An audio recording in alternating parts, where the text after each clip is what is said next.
Hey, mama friends, we are back. It's Jocelyn, your host of the Empowered Working Mom Revolution podcast. It feels so good to be back on the mic today and to be here with you all. Welcome to season 6. Get ready for another powerful and inspiring season of stories for moms just like you. And if this is your first time joining me here on the podcast, welcome. I'm so glad you're here. Welcome to this community of moms that keep it real because, Pinterest and perfectionism isn't the motherhood vibe here anymore. And if a fellow mama told you about this podcast or shared this episode, that says how much your fellow mama friend cares for you. Before we dive into today's heartwarming story, I really want to say thank you to each and every one of you who have been listening in and being part of this community. I really love receiving messages from listeners like you about how the stories we share here on the podcast have really helped you feel not alone in the motherhood journey, and it feels like community by tuning in to this podcast. Now, I would like to give a huge shout out to our first ever 5-star review left by the handle Live the Life You Want Now. Thank you so much for taking the time to leave a review so that more moms can discover this podcast and for this community to grow. And if you feel led to leave us a review, that would be so amazing. I'm just so excited. We got our first actual written review. So we'd really appreciate receiving more reviews on Apple Podcasts because that's how more people can discover the amazing mom stories here on the podcast so that they can feel seen, heard, and not alone in their motherhood experience. So before I share a little bit about the background of our guest and her story today on the podcast, I wanted to take a moment to share the story behind this podcast, the TLDR version, because I do get asked a lot about why I started this podcast and how it became the Empowered Working Mom Revolution podcast. So first, I never planned to start a podcast because for the first 40 years of my life, I really struggled with finding my voice and speaking up for myself and sharing my ideas and thoughts. I really had this deeply rooted internal belief and fear that with whatever I say, I would quote unquote sound naive or awkward. And I experienced a lot of people just shooting down my ideas or telling me I didn't know what I was talking about. And that really created that internal belief. Well, when I turned 40, which was 6 years ago, it was really a big turning point for me. And I did a lot of personal growth and development and deconditioning from those limiting beliefs and working through those fears and learning how to practice acceptance of myself, of who I am, and my voice. And so this podcast was really my personal experiment of showing up on a really public platform to share my voice while also sharing with everyone my love of having insightful and fun conversations with the most amazing people in my community and people who I get to cross paths with. So the podcast was launched in February 2023. And did you know it was called Jammin' with Jocelyn? As you know, I'm a former teacher, so I love alliterations.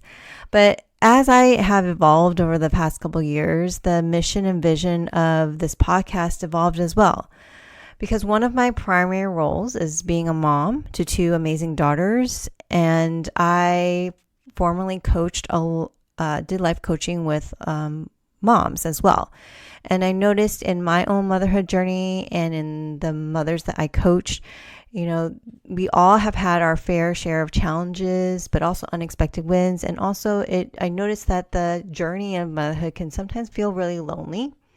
And in looking back in my own life, there are moments where I felt that I didn't have a place to feel seen or heard or understood about my experience because I felt embarrassed or even shameful to open up about what I was experiencing. And I would have, loved to have a space like this here on the podcast to hear other people's stories and to resonate with other people's journeys in motherhood, because that would have made me felt like I'm not crazy or I'm doing okay, and that, motherhood is hard and it also is rewarding all at the same time. So That is the reason why it has become the Empowered Working Mom Revolution podcast, with this mission of making sure and sharing these real life stories from everyday moms. Moms who are working outside the home, but moms who are working inside the home as stay-at-home moms, so that we all can feel connected, we can all feel a sense of belonging, and that we don't feel alone in this journey of motherhood, because this journey of motherhood is very unique to each and every one of us, but we all have some aspects that we can feel connected to. So I'm so grateful for you to be part of this community and to listen to these stories. I'm super grateful for our guests sharing their stories. They come onto this podcast and share with such vulnerability and courage in service to me and you, the listener, so that we can build this unique connection through this platform. Alrighty, let's transition into me telling you about our guest today. So I'm sitting down again with my dear friend, Jessica Wan. If that name sounds familiar, it's because she's been on the podcast before in a previous season. She is an executive coach, an opera singer, and a mom who's lived through some of life's biggest plot twists. Her story isn't the typical "I always knew I'd be a mom" narrative. For years, she didn't think children were in her future, but at 35, after 15 years with her partner, everything shifted. So what makes Jessica's journey even more amazing is that she's navigating motherhood without her own mom, who she lost to cancer when she was just 25. And the way she talks about keeping her mother's spirit alive through stories she tells her 8-year-old son will really warm your heart and move you to tears, and the good kind of tears. We dive deep into what it was like being the first pregnant executive at a startup, how coaching transformed her own parenting, and why she believes these elementary school years are just pure magic with her son. But here's what I love most about this conversation and Jessica's story is that she reminds us that whatever creative passion you had before becoming a mom, well, that spark is still there, quietly simmering and waiting for you. And so this conversation is literally for every mom who's wondered if you're doing it right, who's navigated unexpected paths, or who needs to remember that, your story with all this beautiful complexity matters. So trust me, you'll definitely want to share this episode and this story with one of your mom friends. It's definitely a kind of an episode that makes you feel less alone and more hopeful about this wild and wonderful journey of motherhood. So without further ado, grab your favorite drink, get cozy, and let's dive into Jessica's story. All right. Hey, everyone. Welcome to another episode here on the Empower Working Mom Revolution. And I am super excited today because I have my friend Jessica Wan back here again on the podcast. So if you have been a longtime listener, you would remember she was on the podcast a while ago before it was called Empower Working Mom Revolution. I think it was when it was called Jam with Jocelyn, I think, right? Yeah. So she is back again, and I am so excited to hear her story and share her story with y'all. So Jessica, welcome to the show. Thank you, Jocelyn. It's so nice to be back. And yes, it was Jammin' with Jocelyn, but you've done such a great job rebranding that I didn't even remember that. So I love the new name and I love the focus of this podcast.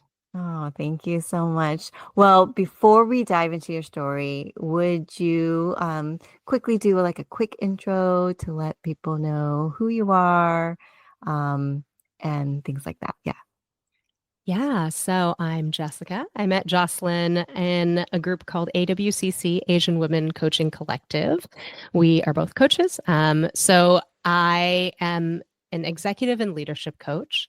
I come from almost 20 years in marketing.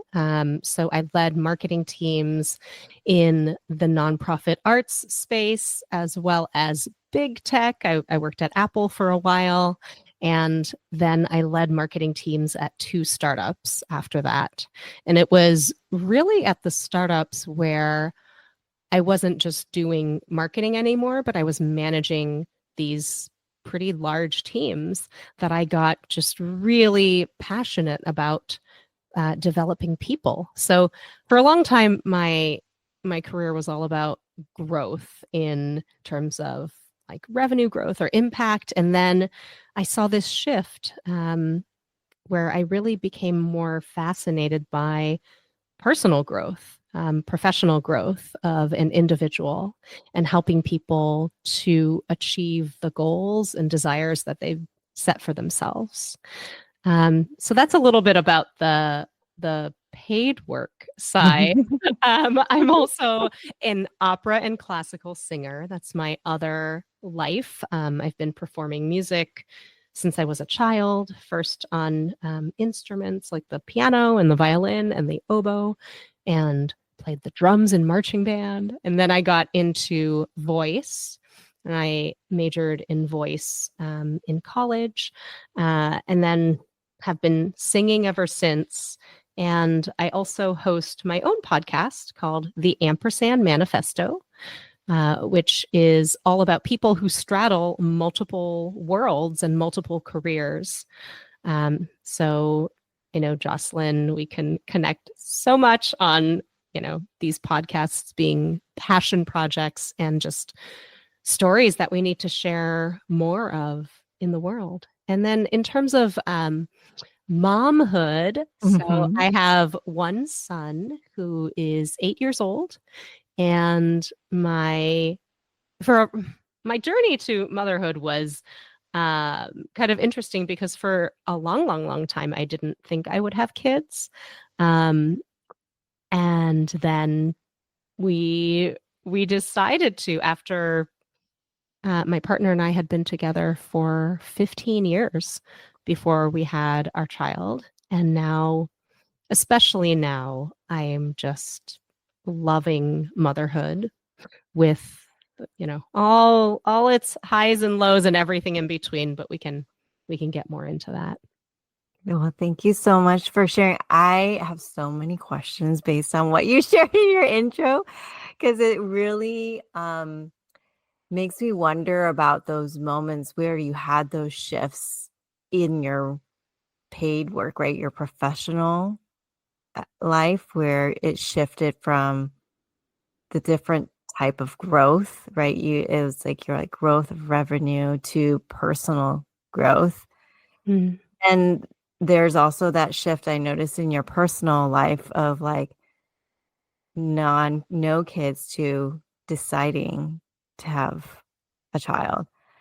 I am just curious, either one, but what was those moments like where you noticed those shifts? Mm. Thank you so much for pointing this out. I don't think anyone has pointed it out so clearly to me that actually these were correlated or coincidental. I don't think it was causation necessarily, but yeah, definitely around the same time in my early to mid 30s, I think was when both of these shifts were happening. For the career side, so something I say with my clients sometimes is we try to look for the breadcrumbs. And for me, I was following Adam Grant and Brene Brown and all this stuff that wasn't marketing. And meanwhile, I would see my peers who were, CMOs or directors of marketing.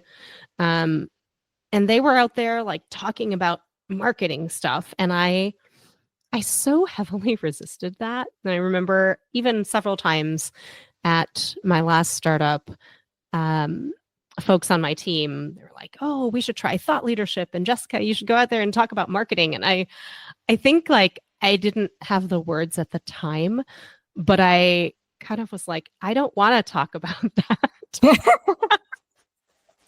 Also, there's a whole other piece to this. I think for a long time, those conversations have been quite bro-y. And a lot of the thought leaders have been men who kind of talk a certain way, and I didn't see myself in that way. And I just kept reading articles and watching podcasts and reading books, and they were all about leadership, and they were all about kind of organizational behavior, psychology, what we would quote unquote call the people stuff.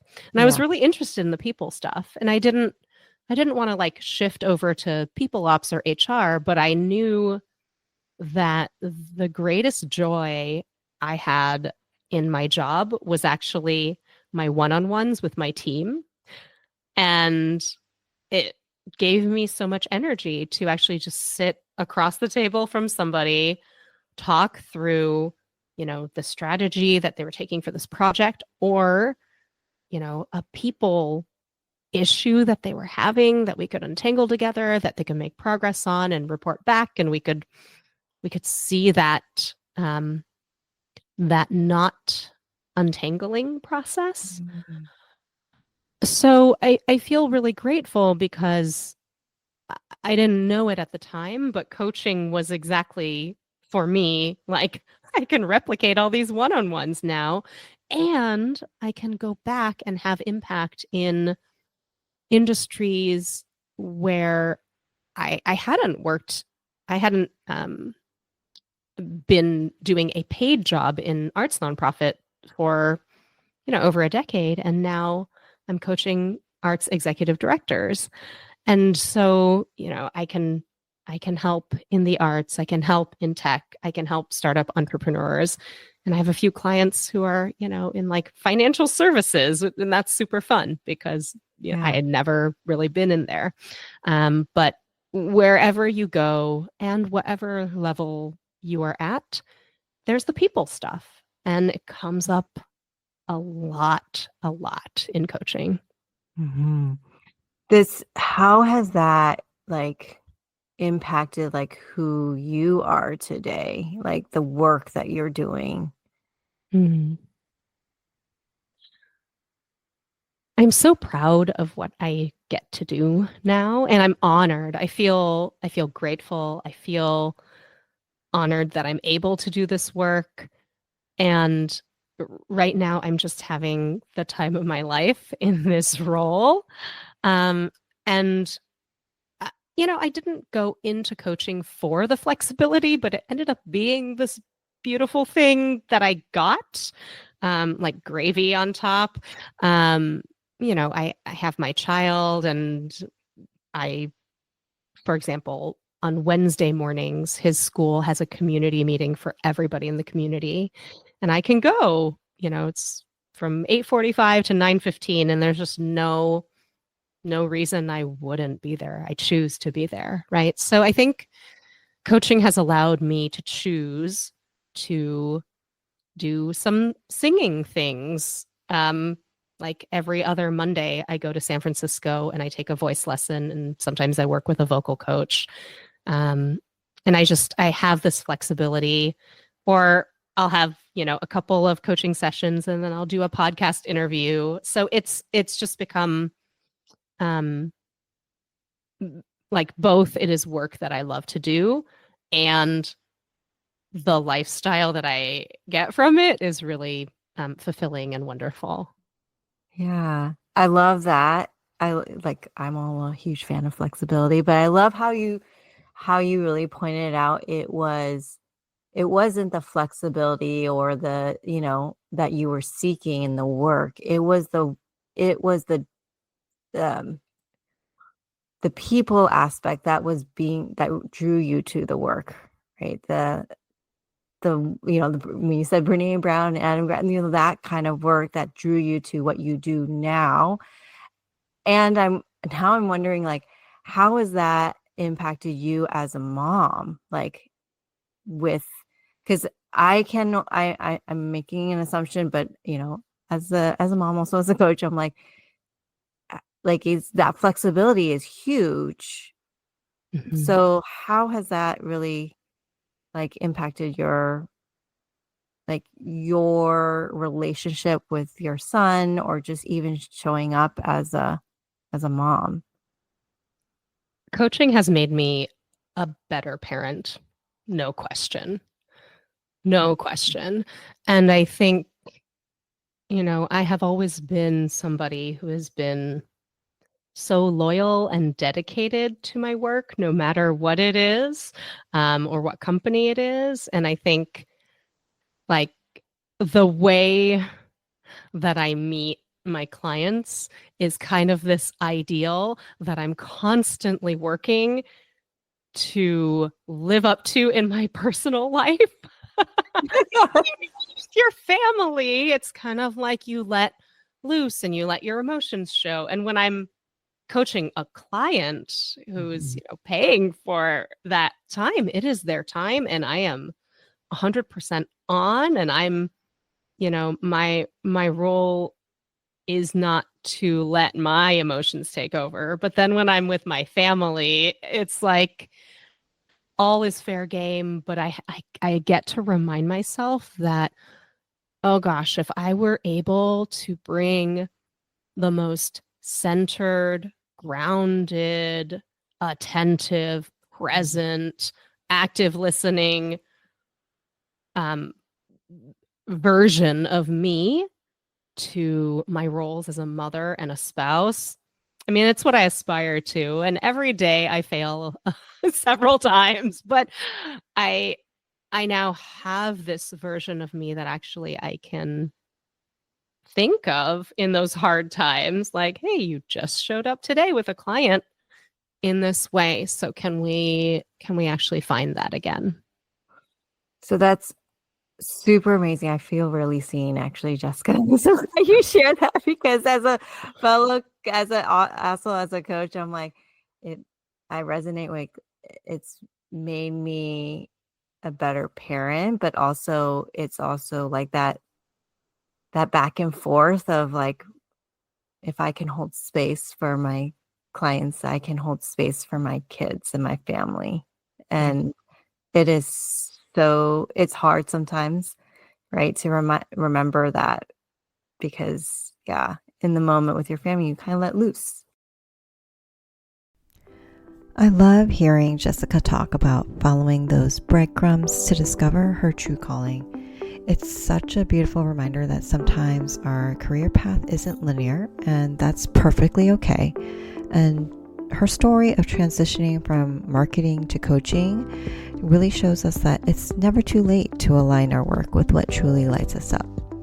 But Jessica's journey of unexpected turns doesn't stop here. Coming up, she's going to share something deeply personal about her path to motherhood, a story that many of you will find both heartbreaking but also incredibly inspiring. But first, let me tell you about something that's been a game changer for me. Hey there, mamas. Let's talk about that 4 p.m. panic moment we all know too well. You know, when you realize you have no idea what's for dinner tonight, let alone the rest of the week. I've totally been there, standing in the Trader Joe aisle, trying to piece together meals while juggling work calls and school pickup times. And that's why I'm excited to share Plan to Eat with you, the meal planning service that has honestly been a super game changer for me and my family. And I've been using it for years.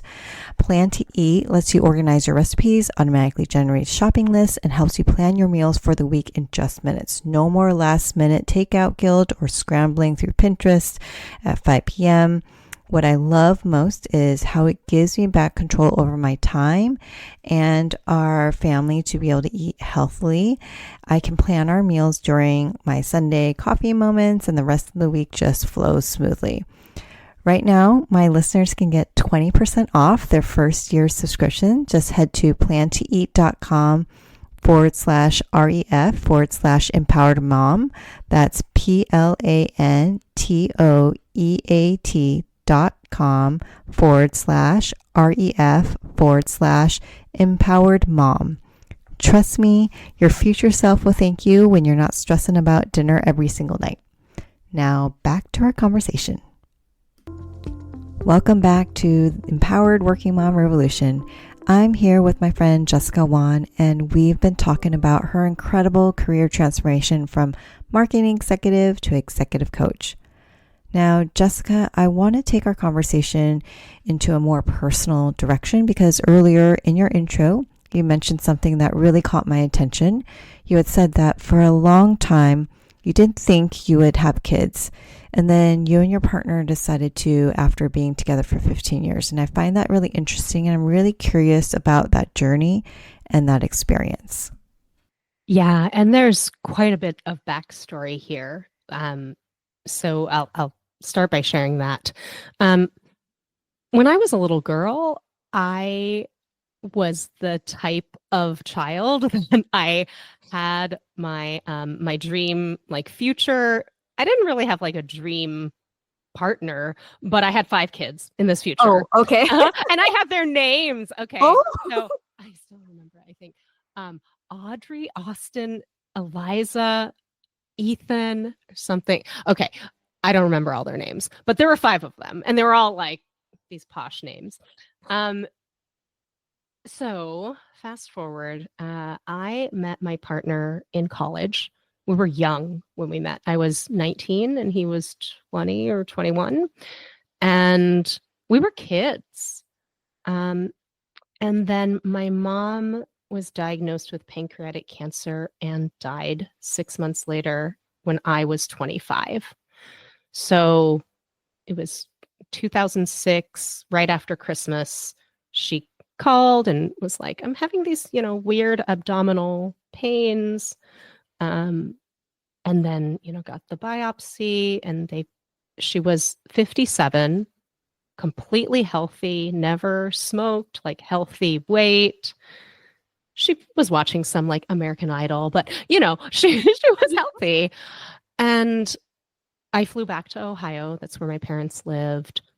And at the time I was working at the San Francisco Opera in the marketing department, and they had basically let me just do whatever I needed to do. And I think at the time we still were very hopeful, oh, there's all these alternative treatments. But the reality was she was diagnosed in December 2006 and she died on June 1st, 2007.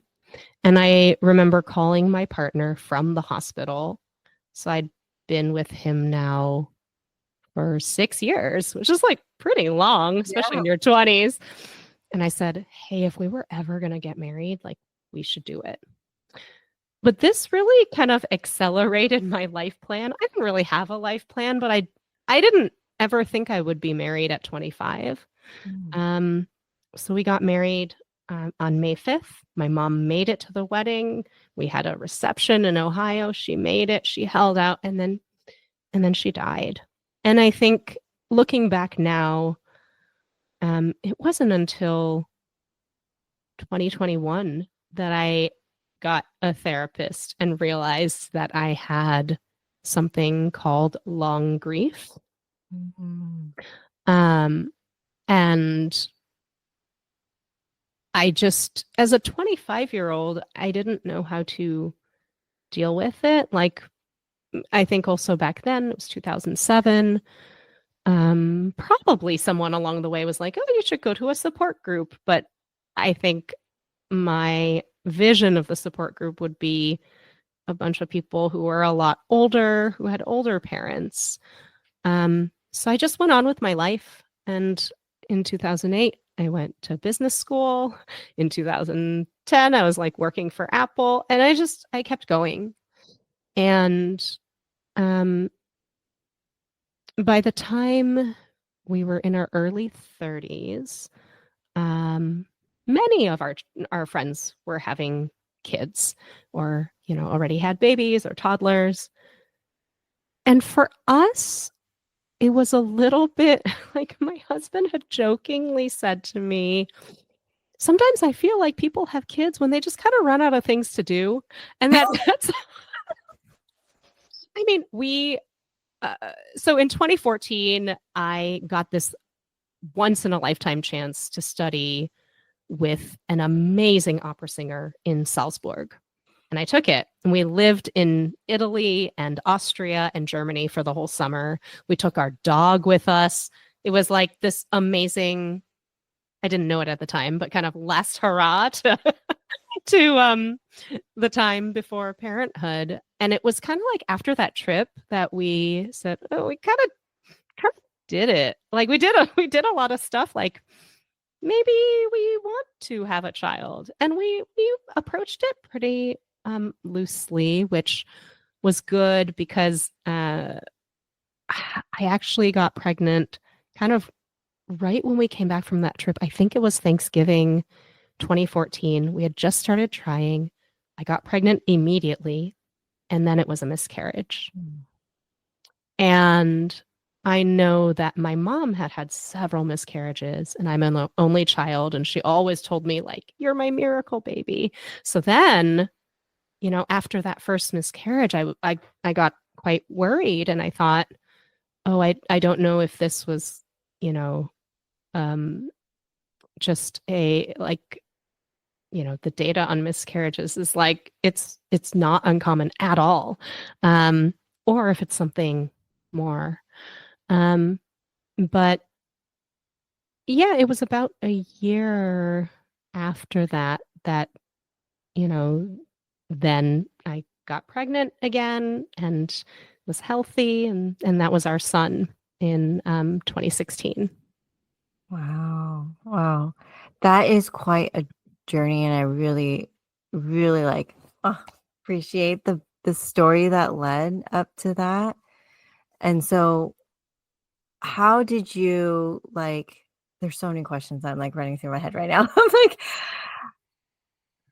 what was that like to just then be in parenthood? Because I'm like, you were going through the grief of your mother from a while ago, but then also grief of miscarriage, and then bam, you're pregnant, right? Like, what's that like? Because I can only imagine there's so much emotions involved in that, when you first realize, oh my gosh, we're going to have a kid, right?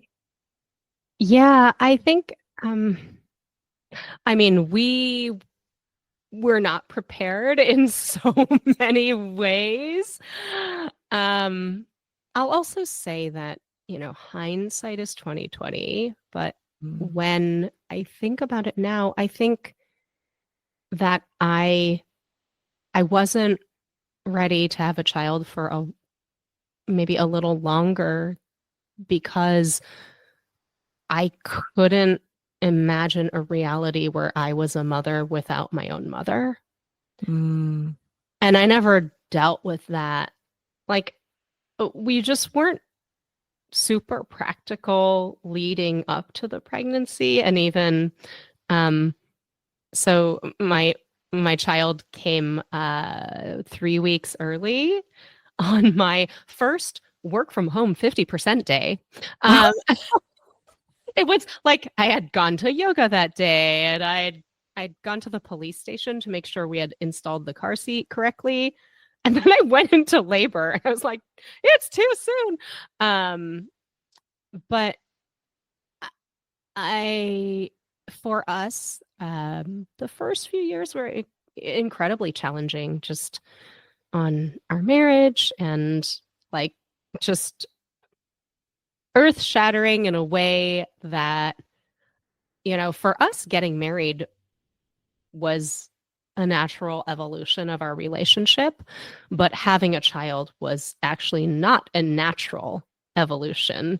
It was a forced, taking it by the arms and shaking it up. But I think, now, really since our child turned 6, I have felt a lightness return. That, I think my personal experience has been also finding out that as a person, as a parent, as a mother, I love this stage. I think 6 to 10 so far, I'm like, I think these are the golden years. And I've heard it from other people. I think teenage is going to be great too. Just knowing what I know of my son. So we've learned a lot through this journey. And it is crazy to think back, like in 2016, I was working in an office on the executive team of this startup. I was the first pregnant person in this office, the kind of test case for all things maternity. And it was a wonderful company, and a lot of thought was put into it. But of course, if you're the first one, like, you know, you just don't know until you know. So I think the silver lining in that was I got to be the person who passed on a lot of, I don't know, practical wisdom, or even like instilling confidence in the many women. We employed lots of women in their early 30s. So like we had lots of folks going through that process afterwards. Wow. Yeah. Okay, what was it like to be the first in that scenario? Because I know that I have heard and had conversations with people of that transition between, you're a working person, self-identifying woman, to becoming a, pregnant and then working mom, right? Like that, like that's inspiring to me that you were the first in that company to pave the way. And I don't know, I'm wondering, like, are there some like advice that you could give for the women out there who are working in startups and they're going to be the first, or even just, women who are in the 30s right now and like, oh my gosh, how is this going to impact my career, right? Like, I just really want to get inside, like, what was going on in your thoughts as in that experience, because I think there's a lot of just like fears or uncertainty, or like, how do I show up here? How do I, how is this going to impact me in the workplace? And you were in the C-suite team. Yeah. I mean, I think, well, someone has to be the first. It happened to be me. I do think if you're in a position of leadership, there's something like you might get afforded privileges that others might not, which is an interesting way of thinking about it. But I do think there is some responsibility for the first person to like kind of make sure to fight for things. So because I think that you're setting precedent, right? For me, I mean, this is so personal, but I just didn't know until I knew like how I would feel. You don't know how you're going to feel until you feel that way. But I do remember somebody in the company like cautioning one of my direct reports that I might not come back, but I had never said anything like that. And I got, this was a trigger point for me because I was quite upset about that. And I was like, why would you think that? And I think that, they were well-intentioned, and probably had just experienced that from like other people in their lives, women who had a baby and then decided to go part-time or decided to leave the workforce for a while. But for me, honestly, that thought had never crossed my mind. And I think also from that story of my baby coming early and I wasn't like, we hadn't packed our hospital bag or anything and went into labor. I foolishly, like, I feel like I do a lot of research for other stuff, but for my pregnancy, I didn't for some reason. And going back Like if I had to do it again, I would have worked with a doula. I would have like planned, had a birth plan. I didn't really, I mean, I had a general plan, but I really thought I was going to work all of the way up until like week 36. And that I would have all that work from home time. Because by then, like I was pretty big and uncomfortable. And I thought, oh, this will be perfect. Like, my husband's an academic, so like the baby's coming like close-ish to summer, and then like it's just gonna work out the way it does. And the baby comes early. It's like the day of my husband's midterm or whatever, and it's just like, okay, babies come on their own time. Yes. And then also, I foolishly was like, oh yeah, 12 weeks. 12 weeks is perfect. Great. And it wasn't actually until years later that I realized that it wasn't enough time for me. I didn't realize it in the moment, but I went back and I shared with HR, and the maternity leave later was extended to 6 months. And I'm really proud of that because I just didn't know, because I was living it in the moment. And, going back at 12 weeks, pumping, like all this stuff. I don't know how I did it, but I think back to so many parts of my life when I was younger and expending so much energy. And I think, oh, how did I do that? Which I'm so grateful that you're sharing your experience right now, because I feel like when, like you've pointed out so eloquently, like here throughout your story, is like hindsight, or even like, back then you didn't know. And I'm like, yeah, I didn't know either, right? Like I was like, I'm coming back full time, y'all. Like, Yeah. give me just 2 months, 3 months, I'm good. Oh, yeah. Yeah, and you don't know. And so I'm so appreciative that you're sharing just your experience, so that other people can just be able to learn from our stories here.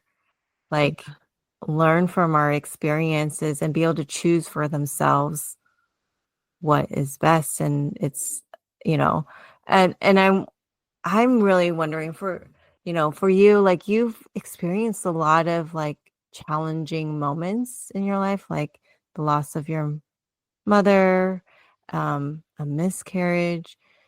What would you say is the thing that really got you through those really hard times? The opportunity to keep going. And Mm. I think in a way, not having another choice. I've always been lucky to have wonderful people around me, like my partner.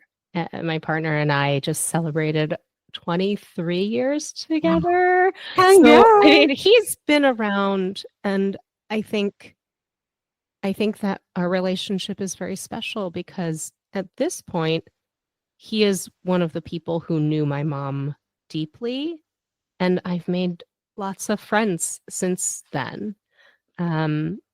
So I, I I think for somebody who's been in my life, for so long, my husband, my best friend from birth, her mom and my mom were best friends, like people that not only know me but knew my mom. It's almost like a fuller picture. So that type of support has been tremendous. And then also just, one of my Clifton Strengths Finder top 5 strengths, my number one's achiever. So I guess there's that. Like I can keep achieving stuff. But 2 is positivity. And I think that has helped. I mean, yeah, these have been definitely challenging things, but I also think, we all have our things, and there's beauty in this world and there are things to look forward to. And I think even in the moments of grief, I mean, I think now a lot of that grief is just farther in time from where I am now, and that is helpful. Yeah. Yeah. That was so much, man, such wisdom, Jessica. um, I just really want to ask this question. You can tell me how much you want to share about this, but you mentioned, you didn't think about being a mom without your mom. Hmm. How have you been able to just like hold that throughout as you're journeying through your motherhood journey yourself? Because I know that there are other, moms out there in similar experiences. So I'd love to hear, like, guess your advice on how you've been able to hold that. Yeah, it's definitely a tender thing. I think, one, I need to remember that so much of her lives through me. Mm. She was an incredible mom, not just to me, but to my best friend and to she was like a teacher in the Chinese school and just she was so funny and vivacious and full of life and everybody Mhm. loved her and she Mhm. loved to sing and dance and she was like the life of the party. I mean, in some ways we're similar and in some ways we're different. Like um if you've ever watched the Gilmore Girls, we had Mm. a bit of like she was definitely the Lorelai and I was Oh. definitely the Rory. Um, but I see a lot in my son of her spirit. Mhm. So yeah, the first is realizing that she she lives through me and through the people that she loved and touched. And then the second is actually keeping her alive through stories. I tell him just these funny, they're like not even stories, they're like anecdotes or like, do you know one time my mommy was like hiding behind the closet and then surprised me? Or like, you do like this, she loved Halloween. So there's these things that he knows about his white paw. It Mhm. breaks my heart that he doesn't and will never really know her. Mhm. But it's also this weird thing where, like, all the pictures I have of her, she's young. She's 57, right? Which is not that much older than I am now. Mhm. And I actually just can't even envision her at this, like in her 70s, Mhm. um, which is just really weird because then, I don't know, you kind of get into a mind warp of like, so my son and my father are pretty close. They love each other, but he's only known my father as somebody in his 70s, not his 50s. So Um, there's something there where it's like, it's just not the reality we live in. Um, Her life got cut short. So I try to describe what she was like when she was alive, but it's forever going to be just the spirit and the memory of this like young spirit. yeah.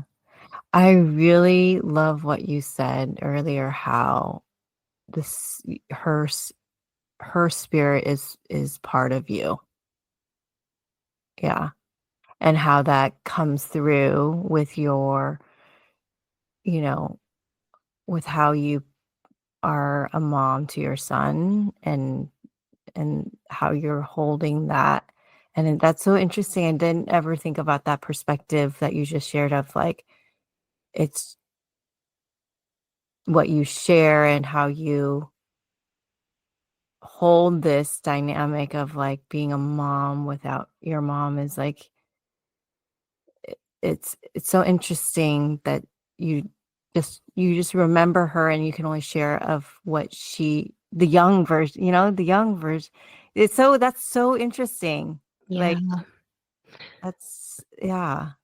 I will also say that there is something incredibly special about having been an only child. And my mom was my best friend. And you know, she was definitely my parent too, but she always made it a point that we were friends and we would hang out. I would call her every day. And I see that type of really close relationship between me and my son, where it's actually less of any one person being like, you're like my mom, as opposed to the relationship that I had with her, I somehow have with him, even though like I'm the parent now and he's the child, but I feel that relationship again, which is just wild. That that's so magical, Jessica, as you're like sharing that, like there's something like the spirit of your mom is in that. Like Mm-hmm. that's so insane. I just want to say thank you so much for sharing that. Like you're just I feel like just your story of how you hold that is going to be so like a warm blanket for someone else.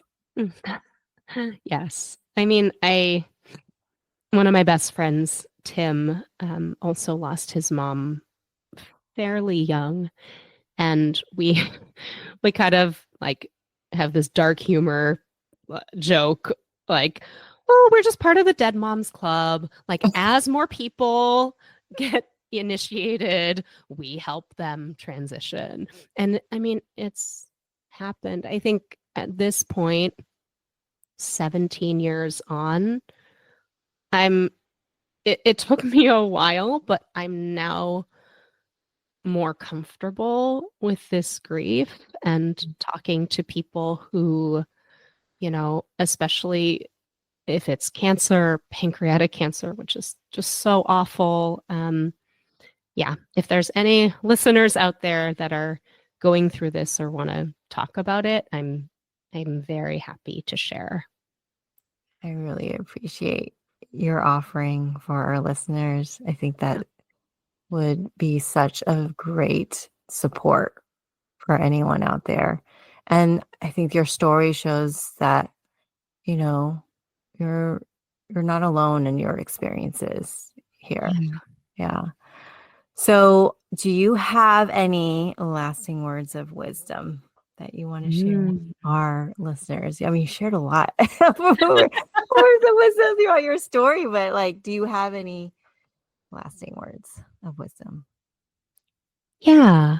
So something that I have been thinking about and that has come back to me through working on my podcast and talking with lots of folks who, one part of their life might be more of the paid work and one part of their life might be more of a creative endeavor. Um, Sometimes people leave and come back.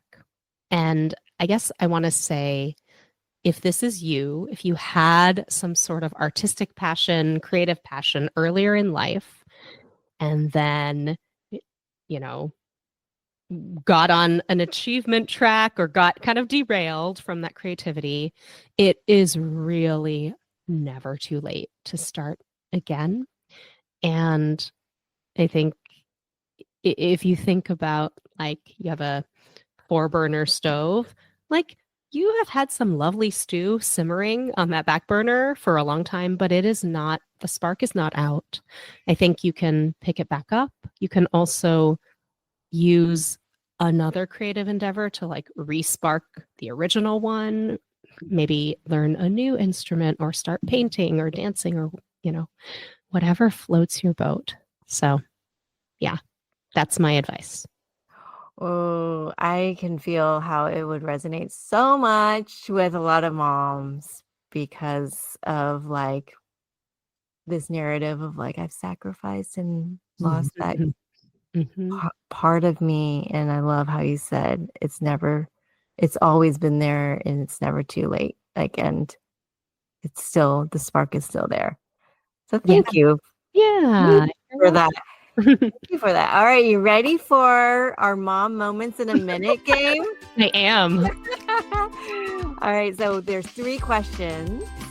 And the first question is to have a moment of peace and quiet to yourself. Which place would you choose out of these 4 choices? Bathroom, car, bedroom, or closet? I choose closet because I've made my closet into this little sanctuary. There's photos everywhere. Oh. Yes, it's great. I love it. Oh my gosh, I'm gonna see it. You need to send me a picture of your closet now.